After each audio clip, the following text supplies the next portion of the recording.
welkom. As die Here met jou iets praat, om te deel. Maar hoef nie te wees nie, ek wil net graag geleentheid skep vir as daar is. Is dit ok? Sal ek of julle sien waar ek sê man nie? Is die met welkom. Prachtige voordracht. Kan ek in dit, ek verjaar al die hele week verskrikkelijk lekker. Een van julle speciale mense. Soveel waardering, elke een so boodskap. Ag, sonder net vir alles, slachtig net so groot voordracht hier uit my harte. Baie dankie, dit is baie lekker om te verjaar in die dag. En ons is amper een jaar, nee. Nie geloof ons jaarsdag kom. Voel het al veel soos een jaar. Voel vir my soos een jaar nie. So. Maar as jy lief saam na gedeelte toe, wat jy meeste van die tyd na luister het, as jy by trouwens was, vooral 1 Korintiërs hoofstuk 13, een gedeelte wat ons baie keer raakloop, by trouwens of by geleenthede waar ons so bietjie wil praat oor die liefde. En ek hoop om volgend so bietjie nuwe perspektief te bring en 'n diepte te bring in jou hart spesifiek rondom 1 Korintiërs hoofstuk 13. En so ons gaan die hele hoofstuk deurwerk, maar daar is 1 of 2 fondasiegoede wat ek net wil hê. Belangrike aspekte van die liefde, wat ek hoop ons sal help om die liefde te sien soos wat die Here dit vir ons bedoel het. Nou, ek weet ons praat baie oor liefde, maar dis omdat ek dink, ons baie meer oor liefde moet praat. Die uitdaging wat ons het met liefde, is die feit dat ons begin nie by 0 nie. Met ander woorde, ons begin elke een reeds met 'n persepsie of 'n idee, en ons moet baie keer eers hierdie idees en persepsies afbreek, sodat ons by die ware betekenis daarvan kan uitkom. So ek wil jou vra, journey asseblief saam met my hier die volgende paar minute, en ek hoop as jy sal uitloop, dat liefde sy regmatige plek in jou hart sal vind. So, voordat ons het gaan lees, moet ek nou ongelukkig, en ek vra by voorbaar om verskoning, ek sê een wat te lief is vir die Grieks en die Hebrews, so dat die oude daar te karring, maar ons moet nou ongelukkig daar gaan draai, anders dan gaan ons so bietjie iets van die betekenis daarvan verloor. So jy kan vir ons die slide opsit, in die antieke Grieks is daar 5 woorde vir liefde, waarvan 4 meestal gebruik word, so ek definieer hulle net vanaf vir jou, agape, goddelike liefde, en dit is baie belangrik vir my, want as ons gaan 'n bietjie agape explore volgend, goddelike liefde, nie Godse liefde nie, maar wel goddelike liefde. En daar is 'n fyn lyn, maar dit is 'n belangrike lyn. As daar verleie wat vriendskap of broederlike liefde het, daar is sorgheid wat familieliefde is, en daar is eros wat romantiese liefde is. Nou as ek jou so vra, in die Nuwe Testament spesifiek, hoeveel keer dink jy kom eros in die Nuwe Testament voor? Hoeveel keer wil jy raai? Sal iemand wat raai skoon wil vat? Dis my verjaarsdag, as jy moet saampraat, okay? Ek gaan daai trein ry vir 'n bietjie. Eros, jy wil raai, jy sê 5 keer? 50 keer, okay, wel as jy 50 keer. Jy wil nog raai, eros, hoeveel keer? Geen keer, jy nie is reg. Sorge, familieliefde, hoeveel keer? Liefde tussen familie, hoeveel keer in die Nuwe Testament, en jy raai, ek weet, ek is nog baie voorbereid, en jy is glad nie, so ek verwag jy dat jy moet reg wees nie. Ek wil net ook graag, jy moet so bietjie dink saam met my, ek wil net saam met loop. Sorge, ander woorde, hoeveel keer in die Nuwe Testament met broers byvoorbeeld praat, familielede, maas met hulle kinders, of kinders met hulle ouers, met familieliefde, sorge, hoeveel keer? As ek Konag, was dit, was 5, dink ek, om Isaac is waar ek om julle te sien. Hoe sê 10? En jy weet wat sy antwoord? Geen. Ons is op wat die versien en ek hoop jy kry dit, nie vir die lotval val nie. Vriendskap en broederlike liefde. En verlei as moeilik, want hy word baie keer bietjie verbuig en verlei oor, hy word saam met sorg en gebruik 'n paar keer. Hoeveel keer sal jy sê, hoeveel keer raai jy? 30. Ek moet vir julle sê, dit is nie helemaal so maklik om hierdie som te maak nie, want die Grieks is bietjie kompleks. So julle weet, ons het tenses in Engels, in Afrikaans. Present, past en future, ja. Julle weet nie weet, die Grieks het 932 of 933 van die tenses. So, het is nie helemaal so maklik om net een woord te search en te weet die verkeerde sy daar. Maar kom verleidboe en dan nou verbuigings van verleidboe. Kom ek so 50 keer in die Nuwe Testament.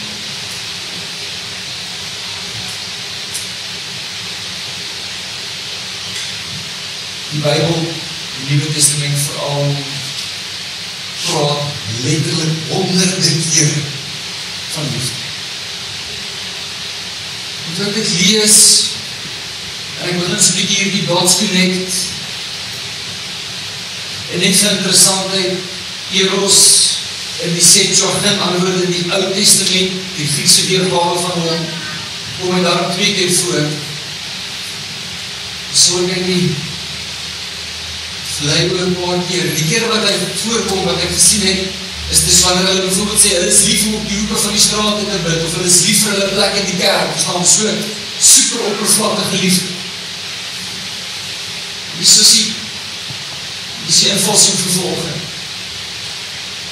So te sê elke keer, wanneer die Bybel die Nuwe Testament praat van liefde, en beslis elke keer wanneer ons 'n opdrag kry om lief te hê, is die woord wat gebruik word agape. En ek het groot geword in die kerk waar ons geleer is, agape is God se liefde. Met ander woorde, dit is 'n soort van eksklusief vir God. So wanneer ons lees Johannes 3 vers 16, want so lief het God die wêreld gehad, dit is agape liefde. Weet jy wat het ek nie geweet? Weet jy wat het ek opnuut ontdek? Dat wanneer Efesiërs vir sê, manne, julle moet julle vroue lief hê, wat sê van die 4 dinge is dit? Is agape. Elke liewe keer in 1 Korintiërs 13, elke keer, daar sonder uitsondering, elke liewe keer, in die gedeelte wat ons nou gelees, wanneer hy die woord liefde gebruik hy die woord agape. Nie verleidboe nie, nie sorge nie eros nie. Agape. En so ek dink, kom ons vat net te hoog, ons probeer net agape definieer, want as dit die hoofmanier is, waarop God vir my en jou opdrag het, dan moet ons dit sekerlik te verstaan. Want agape is nie net God se liefde vir die mense, vir die wêreld. So agape in God is onvoorwaardelike liefde, wat lei na selfbeheersing. God. Onvoorwaardelike liefde, wat lei na selfbeheersing.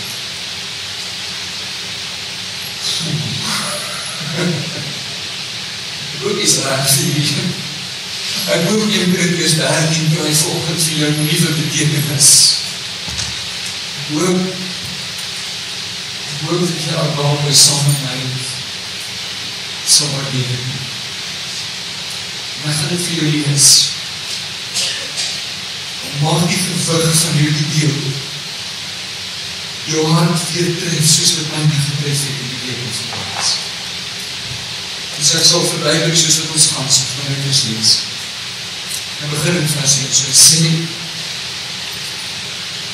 al sou totale van mense en engele spreek, het nie die liefde.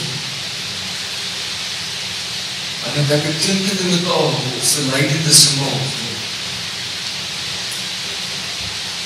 Al sou hulle die gawe van profesie en al die geheimenis weet, al die kennis, al sou die geloof, sodat ek berge kon versit, het nie die liefde. So mens wees, as sou ek al my goed uitdeel, en selfs my lichaam moorgie om verbrand te word, maar ek het nie die onvoorwaardelike liefde, en sal my dit my niks baat. Die onvoorwaardelike liefde, die goddelike liefde, is lankmoedig en vriendelik. Die agape is nie jaloers. Die liefde praat nie groot nie, is nie opgeblaas nie. Dit handel nie onwelvoeglik nie, dit soek nie sy eie belang. Dit word nie verbitter nie, en dit weer die kwaad nie toe. Dit is nie bly by die ongerechtigheid nie. Dit is bly saam die waarheid. Dit bedenk alles, glo alles, hoop alles en verdra alles. Die onverwaarlike liefde vergaan, nimmer meer. Gaan profeseer, dit sal ook nie gaan. Tale, dit sal ook, of kennis, dit sal ook nie gaan. Want nou ken ons ten dele en ons profeteer ten dele. Maar as die volmaakte gekom het, dan sal dit wat ten dele is tot niet gaan. Toe ek 'n kind was, gepraat soos 'n kind, gedrink soos 'n kind, geredeneer soos 'n kind. Maar nou dat ek 'n man is, het ek die dinge van 'n kind afgeleer. Want nou sien ons in 'n spieël, in 'n raaisel. Maar eendag sal ons van aangesig tot aangesig sien. Nou ken ek ten dele, maar eendag sal ek ken. Sal ek ten volle ken, net soos ek ten volle geken is. Nou bly die geloof, die hoop, die liefde. Die drie, die grootste hiervan, is die liefde. Er is iets opvallend van 1 Korintiërs 13, en dit het iets te doen met die feit dat 1 Korintiërs 12, sy opskrif is die volgende, oor die verskeidenheid van geestelike gawes, en sy praat oor die geestelike gawes. Daarna praat hy oor die eenheid in die liggaam, in 1 Korintiërs 12, dan 1 Korintiërs 13, soos ons het nou gelees het, en dan 1 Korintiërs 14, wat sy opskrif is die uitnemendheid van die gawe van die profesie, woordie en van tale. En so is iets interessant hieraan, was iets om op te let. En so ek wil nie graag hê dat ons 1 Korintiërs 13 uit ons huweliksseremonies moet uithaal. Ek dink dit hoor daar, ek dink dit is kosbaar daar. Maar kan ons dit asseblief van toepassing maak, soos wat dit aanvanklik bedoel was. In die gemeente, met die oog op die gemeente. Ek en jy word geroep vir agape liefde. Nie vir verleiding, nie vir sorge, nie vir eros in 1 Korintiërs 13. Hierdie ander is wonderlik, is goed, is reg. Is niks fout daarmee, solang as wat ons dit in lyn hou met wat die Bybel dit van ons leer nie. Daar is iets om te staan volg. Daar is iets dieper om te hoor. In die eerste plek wil ek te praat met die feit dat hierdie liefde weeg swaarder. En so jy sien dat Paulus doen hierdie, so hy praat oor die gawes, en hy noem spesifiek taal en profesie, en oor die ander gawes in 1 Korintiërs 12, dan begin hy in 1 Korintiërs 13, dan begin hy so, hy sê, maar al sou ek die tale van mense spreek, maar ek het nie die liefde nie, dan sê ek, klinkende taal of leidende symbool, en so sou die gawe van profesie, so weer eens doen hy hierdie, hy weeg die liefde, en hy doen dit met dit is 'n baie belangrike ding om te snap, okay, want hier is wat uitkeer gebeur. Jesus doen dit ook in Lukas 14, en ons gaan nou daaroor gesels, maar hy weeg. Hy sit op die een skaal, een kant van die skaal, sit hy die gawes, hy sit op die ander kant van die skaal, die liefde, en hy sê omdat die liefde weeg swaar. Maar nou is die belangrike deel. Ons wil soms vanweë hierdie wil ons die gawes en tale en profesie lig maak want liefde weeg ons swaarder. En dis nie die hart agter dit nie. Dis nie hoekom Paulus skryf wat hy skryf. Nee, Paulus praat met die gemeente in Korintiërs wat wel vurig was teenoor die Here. Hulle was vurig met die gawes, hulle het geprofeteer, hulle het in tale gepraat, hulle was brandend hiervoor. En so wat ons behoort te doen, is ons behoort nie die gawes te vat en dit af te bring tot op die plek waar ons kan lief hê nie. Nee, hy sê, wees in die brand, wees vurig, wees ywerig in die gawes. As jy die ywer van die gawes het, onthou, die liefde bly net beter. So sit die gawes so hoog soos wat jy kan, in terme van prioriteit en fokus en aandag en alles wat jy kan. En as jy dit so hoog as moontlik neergesit het, sit die liefde net hoër as dit nie.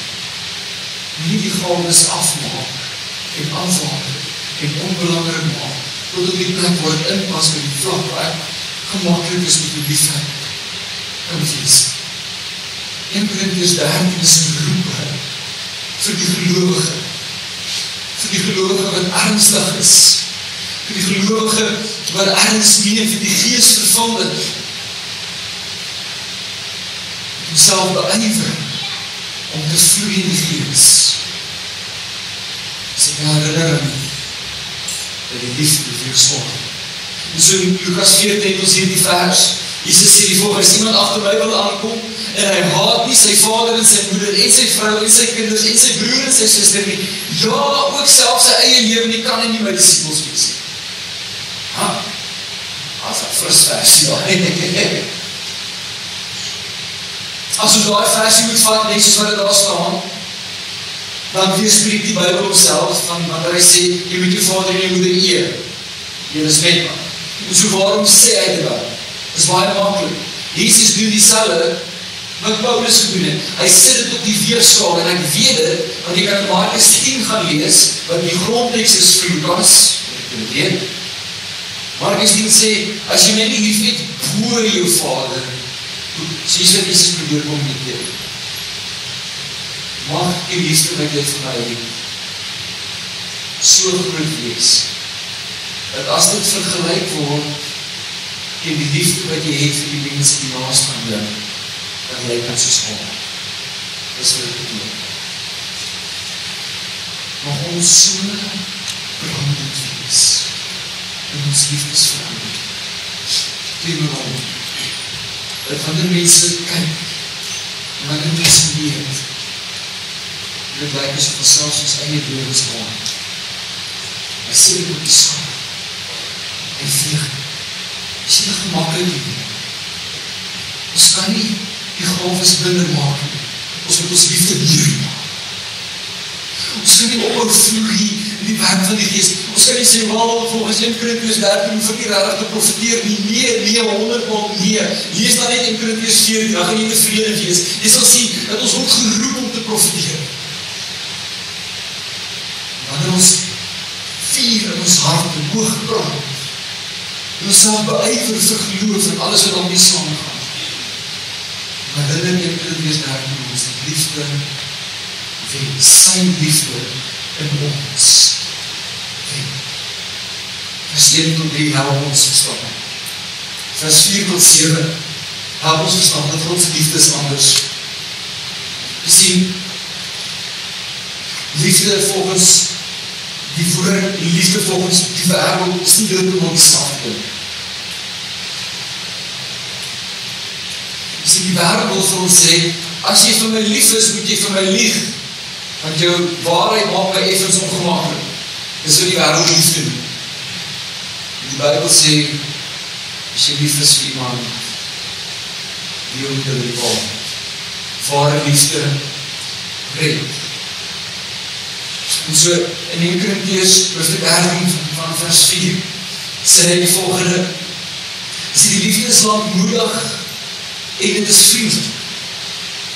Okay? So lankmoedig en vriendelijk, so, maar hier is belangrijk, die liefde is nie jaloers.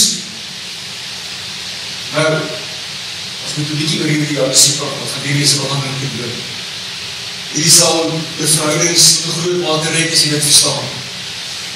Die woord van die Here sê vir ons, God is liefde, reg? Die woord van die Here sê vir ons, God is jaloers, reg? Nou, hoe trou jy die twee met mekaar? As 1 Korintiërs 13, dan is die liefde is nie jaloers. Hoe kom die punte by mekaar? Dit is baie maklik. Jy sien, daar is gesonde jaloesie en daar is ongezonde jaloesie. Daar is gezonde jaloesie, dis die jaloesie wat God op ons het. Dis die jaloesie wat God het wanneer hy sê, ek wil nie hê, jy moet agter ander afgode aanloop nie. Hoekom nie? Want hy sien dit en hy weet hoe sleg is dit vir ons. Daarom is hy 'n jaloerse God. Jy kan nie net weer inmeng met al die ander gelowe van hierdie wêreld en sê, dit gaan alright wees nie. Nee, hy is jaloers. Jaloesie, wat hierdie liefde nie is nie, is 'n selfsugtige, besitlike jaloesie. Dis die jaloesie wat seer maak. Dis wanneer dit vir ons gaan oor ons. Jy moet verstaan dat God se jaloesie gaan nie vir hom oor hom nie. Dit gaan nie oor sy plesier nie. God se jaloesie gaan hieroor om my en jou te beskerm. Om my en jou, dis 'n selflose jaloesie. God weet, die wêreld is vol leuns. En daarom sê hy, dat hy ook die jaloerse God is. Hy gaan verder, dis het praat nie groot nie, dis nie opgeblaas nie. Handel nie onwelvoeglik nie, word nie verbitter, nou is belangrik, en reken die kwaad nie toe nie. As iets hier binne ons menswees, dat wanneer daar iets slegs gebeur met iemand wat ek voel dit verdien, as ek soos lekker kry vir jou. Dis hier binne. Neem Korintiërs 13 sê, nee, agape liefde doen nie dit. Agape liefde het iets anders. Agape liefde beteken die kwaad nie doen. Hoekom nie? Want agape liefde sê, ek weet nie wat ek nie weet nie. Ek verstaan nie als nie. En daarom is ek nie bly oor die ongerechtigheid of ek reken die kwaad nie doen. Dis daar so oomblik gewees saam met Jesus. En daar fariseer wat klink nie soos 'n prokureur vraag gevra het wat hy gedink het, hierdie gaan nou vir Jesus in skaapmat sit. En die vraag vir Jesus, wat moet ek doen? Jesus sê vir hom, jy weet wat om te doen. So wat het die gebouw jou geleer? Hy sê, nee, leer jou God lief en jou naaste soos jouself. Jesus sê vir hom, great, jy het het, doen het dan nou. En dan soek hy die loophole. Hy sê, oké, wie is my naaste? En hy soek die exclusion op die reël. En dan begin Jesus hier die storie vertel van 'n man wat langs die pad gelê. En dan kom daar 3 mense verby, waarvan een 'n barmhartige Samaritaan is. En die ander 2 wat raar onder verpligting is, wat tegnies hierdie ou se naaste is, help hom nie, terwyl die barmhartige Samaritaan help, en hoor net die vervoorkies op die einde. Hy sê, wie van hierdie 3 dink jy was die naaste, hoor mooi, was die naaste van hom wat onder die rowers geval het? Die ou vraag, wie is my naaste? Jesus vraag terug, wie se naaste gaan jy wees? Jy sê, ons het hierdie ding binne in ons, wat ons soek die uitsondering op die reël, ons soek 'n verskoning vir my swak gedrag. Ek staan voor jou vandag om te sê, as ek agape rarig bestudeer, as ek in Korintiërs rarig bestudeer, as ek die woord, as ek die Nuwe Testament sien, en ek sien hoeveel opdragte het ons om lief te hê, en nie een keer van dit is het verlei oor, is agape, onvoorwaardelik lief. Jy sien, dit voel anders, wanneer ons die liefde van God begin bekyk. Ek hierdie perspektief van het, dat ek en jy geroep word om sy liefde in ons liefde. Wil jy die waarheid in jou hart los, dat Godse liefde is vir ewig. Dan moet wat sê Romeine 8:38, sê wat ek is verseker, geen dood of lewe, of engele of oorlede, of magte of teenwoordige of toekomstige dinge, of hoogte of diepte, of enige ander skepsel sal kan skei van die liefde van God wat daar in Christus Jesus ons Here is. Ek getuig so in vers 8, is die liefde vergaan, nimmer meer. En dan verduidelik hy net, maar een sekere goed wat ek en jy baie hoog aan. Dat is goed so. Ons moet onthou dat dit tydelik is.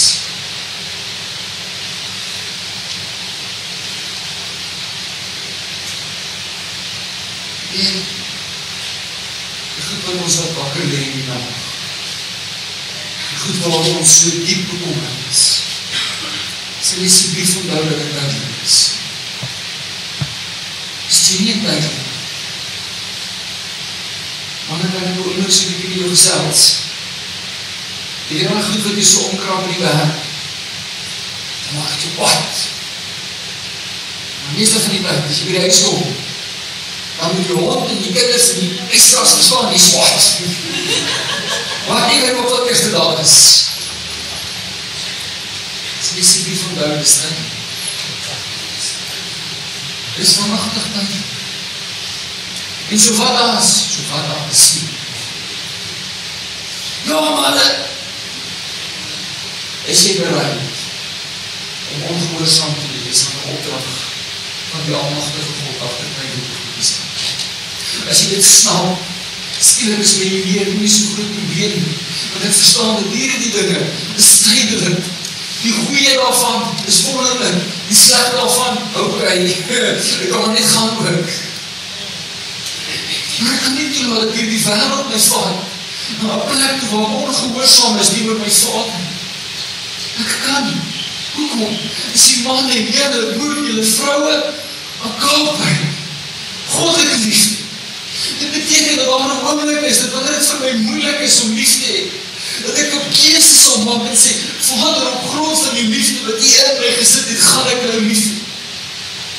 Wanneer die mense om jou dit die minste verdien, mag jy vashou in hierdie waarheid, dit is onvoorwaardelike, goddelike liefde. So die vraag is nie, hoeveel verdien hierdie ouens om my die goeie weergawe van my? Nee, die vraag is, gaan ek toelaat dat dit wat in my gedeponeer is, duidelik is vir die wêreld op my?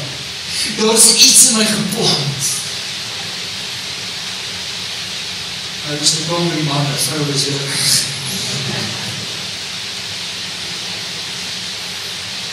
nie dat hy die liefde verdien. Die opdracht is nie hy met die liefde verdien. Die opdracht is en lief. As jy dan sonder hoeveel keer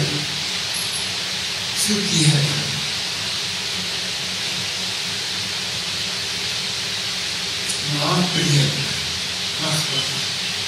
Ek glo in restaurasie soos in die Bybel, ek glo God kan restaurasie bring. Maar hoeveel keer daar vrouens voor my gesit en moedeloosheid in die huwelik. En alwaar hulle kan praat is oor 'n mans die liefde verdien. En die huwelik red mevrou, jy om onverwaarlik lief. En natuurlijk geld het ons met twee, hè? Meneer, wil jy die beste huwelik hê wat jy nog ooit gehad het? En ja, onverwaarlik lief, leef uit die plek uit, waar dit hy is, omdat hy dit in my gesit het kan ek leef. Hoekom? Die liefde staan vir liefde. En hierdie belangrike deel, die laaste punt vervolg. Dus Paulus doen 'n funny ding. So dit is soos gawes, die kerk, die eenheid, die liggaam, liefde, moet ook volwassen te wees, kerk, gawes. Dus hierdie gesprek is een gesprek, is nie 3 hoofstukke, dit is 1 hoofstuk. Okay? Dit is een gesprek. En in die middel van die gesprek, waar Paulus met ons praat oor liefde, is hy soos, hey, so by the way, toe ek in kind was, ek het dit gedoen van 'n kind. Ook nie gesprek.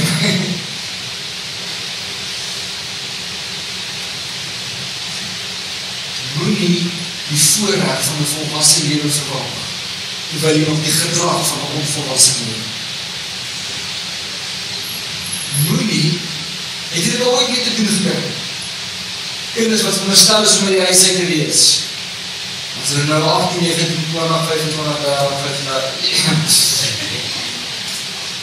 en hulle wil die vryheid hê, en hulle wil die geld hê, en hulle wil eie besluite neem, want is nie bereid om die verantwoordelikheid te dra wat daarmee saamkom.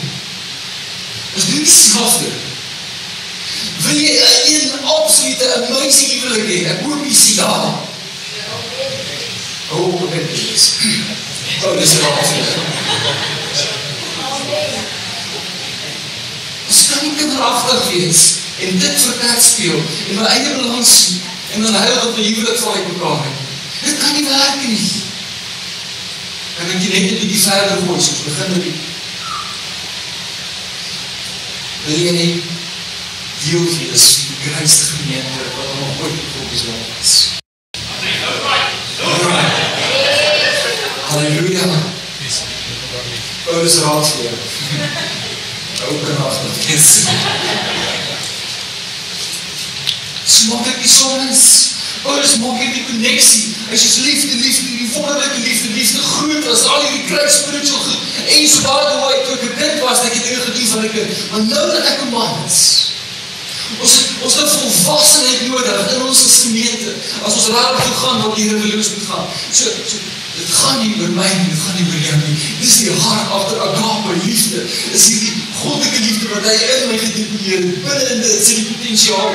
Nou kan ek lief hê, eerder van mense se gedrag. In Efesiërs 4:13 sê, totdat ons almal, dan het julle bly, almal,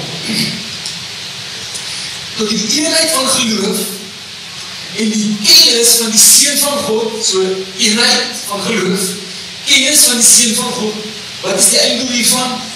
Tot 'n volwasse man. En jy weet hoe lyk 'n volwasse man? Tot die mate van die volle grootte van Christus. Dis so 'n volwasse man. Kyk na Christus, die volheid daarvan. Dis hoe dit lyk met ek en jy volwasse is. Ek en jy word nie geroep om maar net ons hart in die verlede te gee en dan so 1 keer 'n maand kerk te kom en ons gewetes te sissie. Dis nie ons roep. Ek en jy word geroep om volwasse in Christus te wees. Dit beteken ons beywer ons met die gawes en ek bid dit in my mooiste verstaan vandag. Die gawes is nie die belangrijk nie, beywer my vir die gawes. Dis deel van my volwasse. Maar in die stof van jy weet ek die liefde. Ek vraag myself die vraag af. Wat is dit?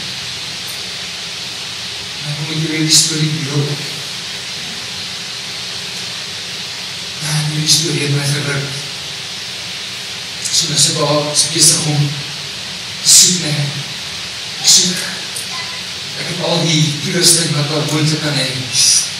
Ek soek. Ek raak my vleue, Kom in Johannes 27, soos Jesus al raak. En soek ek verlei met bestek, maar weer Johannes 27. Ek sê, wat is vreemd? Hoekom change dit? So bly nie by my, want is iets op te staan, is iets wat, as jy hierdie gaan kry, gaan jy lewe verander. Johannes 27, Jesus het reeds opgestaan met die dood uit. Die disciples is op die strand, besig om vis te draai, aan die soening. Jesus sê, geef my om te eet, en die eet saam, en dan begin Jesus met Petrus praat. Ek wil nie 'n paar mooie woorde met ons sê. Jesus vra vir Petrus. Petrus, agape jy my? Petrus antwoord, Heer, ek verlei jou. Jesus vra om die tweede keer, en sê Petrus, agape jy my? Petrus antwoord, Heer, u weet dat ek u verlei jou. Die hoor wat gebeur so. Jesus nooi hom eintlik. Hy nooi hom. Dis die Petrus.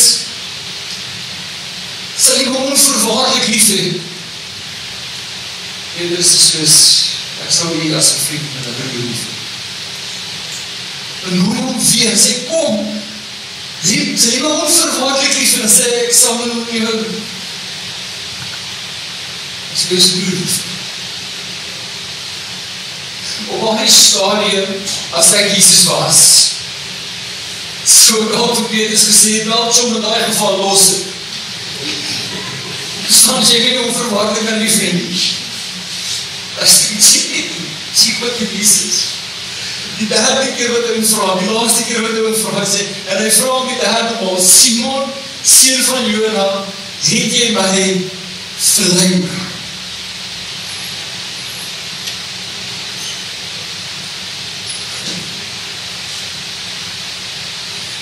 Hier kom hiervan, moet Petrus bedroef geword, en hom geantwoord, die weet als die Here dat hy verlei. Sien jy wat die Jesus toe die derde keer vraag, sê soos wel, ok, is my opinie, maar is wat ek sien die liefdevolle Jesus, wat vir Petrus van op goed waar hy is ok, so my nie kan waar is fijn, so hy moet in die minste, en hy gee die voor, Jesus gaan half Petrus daar, ek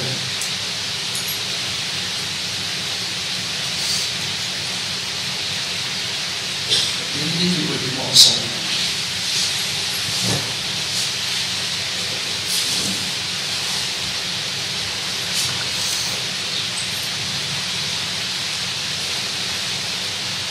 As jy die gewig van vanoggend sal slaan, as jy sal toelaat, dat die Heilige Gees in jou openbaar, hoe kritisch belangrik agape liefde is, sal die lewe vir jou geval. En jy sien, ons kan net gee wat ons het. Het is onmoontlik om iets te gee wat jy nie het. En ek sien, soos wat ek het sien, in die interaksie tussen Jesus en Petrus, sien ek 'n liefdevolle Vader wat bereid is om sy liefde in my en jou hart uit te stort.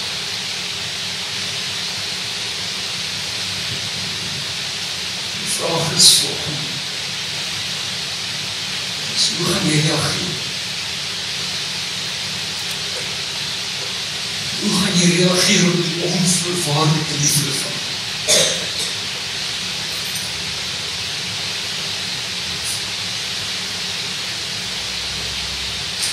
Verlei hoe is, ek het die liefde verdien, van wie ek hou, of wat ek sal sien as my broers. Dis verlei. Volgende wil ek 'n beroep op jou doen.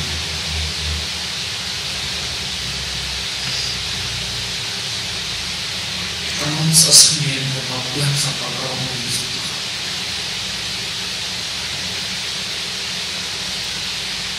Een plek waar die persoon nie meer belangrik is, maar God belangrik is.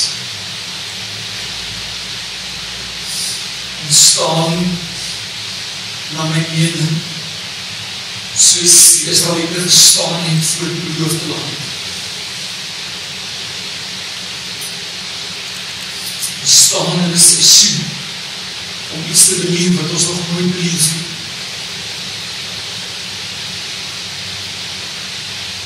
Beteken dat ons met agape liefde in ons huwelike vir ons kinders, vir ons ouers, vir ons gemeente, vir ons gemeenskap.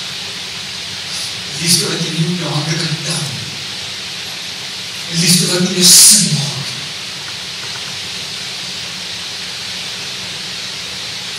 Goddelike liefde wat jy in myself is. As ek nie die geleentheid gee om te reageer, as jy nie my verpligting voel nie, maar ek wil volgende keuse maak, om nie te keuse maak. Dis die Vader, help my asseblief. As individu en as herder van die gemeente. Liefde en agape liefde. As jy in jou hart so voel, jy wil volgend saam met my staan, jy wil volgend kies en sê, jy raak vir ook onverwaardig liefde. En ek uitnodig net te reageer op die eigenlijke verlede saam met my staan.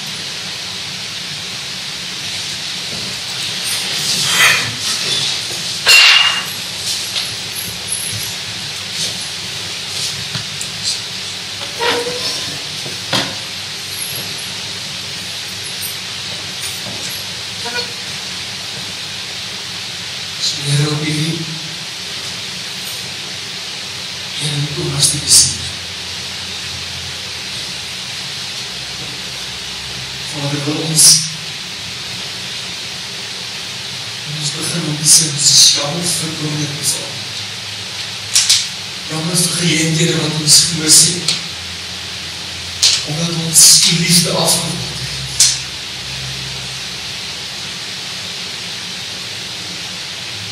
Ons is jammer, Here, vir die kere wat ons gedink het dit gaan oor familieliefde of broederlike liefde. Vader, sal ons asseblief vergewe. Vir die oomblikke wat ons nie lief het soos ons moet lief het. Sal die genade asseblief vir ons genoeg wees. Vader, ek wil dan ook dat jy ons sal bekragtig deur die krag van die Heilige Gees om genuine lief te wees. Here, mag ons so selfloos lief. Mag ons lewe so neerlê, nie net vir die persoon langs ons, maar vir die persoon daar buite. So wanneer ons as familie by mekaar is, dat daar een getuienis sal wees vir ons as gemeente, dat ons lief het omdat ons eerste lief gehad is. Vader, dankie vir die voorreg wat ons het, kan reageer op die liefde.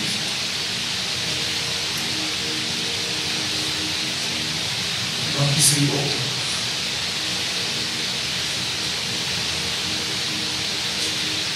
Onverwaarde liefde. Dankie vir die voorbeeld wat ons het in die woord. Dankie vir die genade.